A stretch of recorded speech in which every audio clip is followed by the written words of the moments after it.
एक तरफ कांग्रेस में मंथन और ये जद्दोजहद कि मुख्यमंत्री किसको बनाया जाए। मीटिंग का जो वक्त था वो बार बार बदल रहा है और अब खबर यह है कि रात को 8 बजे मीटिंग होगी। अब यह भी नहीं पता कि क्या आज मुख्यमंत्री का चेहरा सामने आ सकता है, कुछ नहीं मालूम। ऐसा लगता है कि कल और परसों तक बात पहुंच जाए।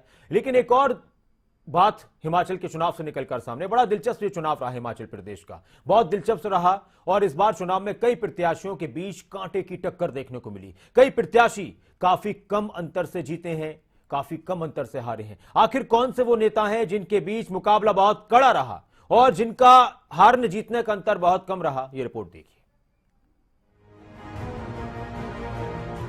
हिमाचल में रिवाज नहीं बदला, जनता के फैसले ने एक बार फिर सत्ता परिवर्तन करने का काम किया और बीजेपी से हिमाचल का राज छीन लिया। हालात कुछ यूं दिखाई दिए कि बीजेपी के कई मंत्रियों को हार का मुंह देखना पड़ा। भले ही बीजेपी ने अपने बड़े धुरंधर नेताओं को चुनावी मैदान में उतारकर जनता को प्रभावित करने की योजना बनाई हो, लेकिन जनता ने सभी योजनाओं पर पानी फेर दिया और देवभूमि की कमान कांग्रेस को सौंप दी। कई प्रत्याशियों के लिए जीत आसान नहीं थी, कई सीटों पर मुकाबला काफी दिलचस्प रहा। सिर्फ कुछ ही अंतर से कुछ प्रत्याशियों को जीत मिली। आइए जानते हैं किस विधानसभा सीट पर मुकाबला कांटे का था और किस प्रत्याशी को कितने मार्जिन से जीत मिली।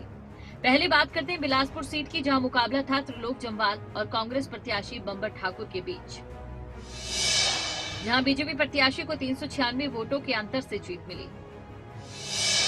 श्री नैना देवी विधानसभा की अगर बात करें तो रणधीर शर्मा, जो कि बीजेपी प्रत्याशी थे, 145 वोटों के अंतर से जीते और उन्होंने रामलाल ठाकुर को हराया।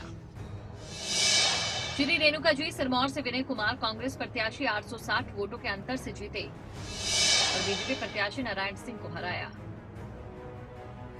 बात अगर शिलाई सिरमौर विधानसभा क्षेत्र की करें तो यहाँ हर्षवर्धन सिंह चौहान, कांग्रेस उम्मीदवार, 382 वोटों के अंतर से जीते, उन्होंने बलदेव तोमर को हराया।